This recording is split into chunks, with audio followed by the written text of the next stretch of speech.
22 വർഷം മുമ്പാണ് ഞാനന്നൊരു വില്ലേജ് പാരിഷിൽ കൊച്ചച്ഛനാണ്. എൻ്റെ ആദ്യത്തെ പാരിഷാണ്.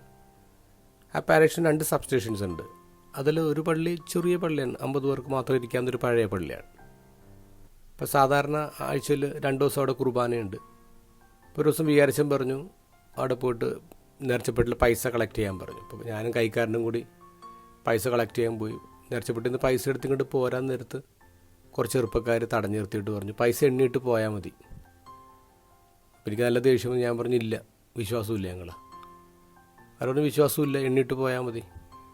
അന്ന് ലാൻഡ് ഫോൺ മാത്രമേ ഉള്ളൂ. തൊട്ടടുത്ത വീട്ടിൽ നിന്ന് വികാരിച്ചിന് വിളിച്ചു. അപ്പോൾ വികാരിച്ച് സപ്പോർട്ട് ചെയ്യുന്ന ഓർത്താൽ വിളിക്കുന്നത്. അപ്പോൾ വികാരിച്ചൻ പറഞ്ഞു മോനെ പൈസ എണ്ണിയിട്ട് പോന്നാൽ മതി. എനിക്കപ്പോൾ ഏറ്റവും കൂടുതൽ ദേഷ്യം വികാരിച്ചോടെ വന്നത്. കാരണം വികാരിച്ചൻ സപ്പോർട്ട് ചെയ്തില്ലല്ലോ. നമ്മുടെ ധൈര്യം കാണിക്കേണ്ട, നമ്മുടെ ആത്മാർത്ഥം കാണിക്കേണ്ട സമയമായിരുന്നു. വികാരിച്ചനാണ് ശരിയെന്നറിയാൻ പിന്നെ ഞാൻ വർഷങ്ങളെടുത്തു. എന്താണ് പാസ്റ്റൽ പ്രൂഡൻസ് എന്നൊക്കെ മനസ്സിലാക്കാൻ സമയമെടുത്തു. പ്രൂഡൻസ് എന്ന് പറയുന്നത് എല്ലായിടത്തും കയറി ധൈര്യം കാണിക്കുന്ന പരിപാടിയല്ലെന്ന് മനസ്സിലായി. ഇത് ഗോസ്പലിൽ ഈശോ അതാ പറയാം. ചെന്നായ്ക്കളുടെ ഇടയിലേക്കാണ് നിങ്ങളെ വിടുന്നത്.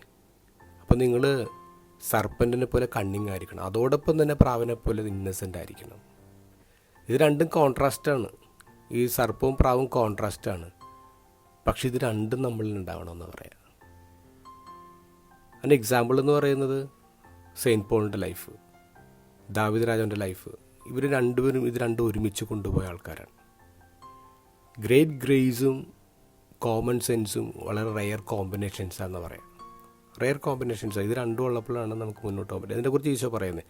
ഇത് ഏറ്റവും കൂടുതൽ നമ്മൾ കാണുന്നത് ഈശോയിലാണ്. നമ്മൾ ചില സമയത്ത് കാണുന്നുണ്ട് ആൾക്കാർ ഈശോയെ കൊല്ലാൻ കൊണ്ടുപോകുമ്പോൾ കൂളായിട്ട് അവരുടെ ഇടയിലൂടെ അങ്ങോട്ട് രക്ഷപ്പെട്ടു പോകുന്നത്.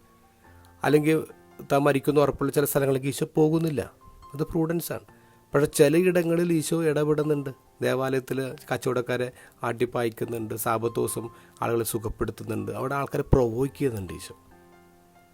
അപ്പോൾ ഈ പ്രാവിൻ്റെയും സർപ്പൻറ്റിൻ്റെയും ഇടയിലുള്ളൊരു ബോർഡർ ലൈൻ ഉണ്ടല്ലോ, അത് മനസ്സിലാക്കാനുള്ളൊരു ഗ്രേസിന് വേണ്ടി പ്രാർത്ഥിക്കണം.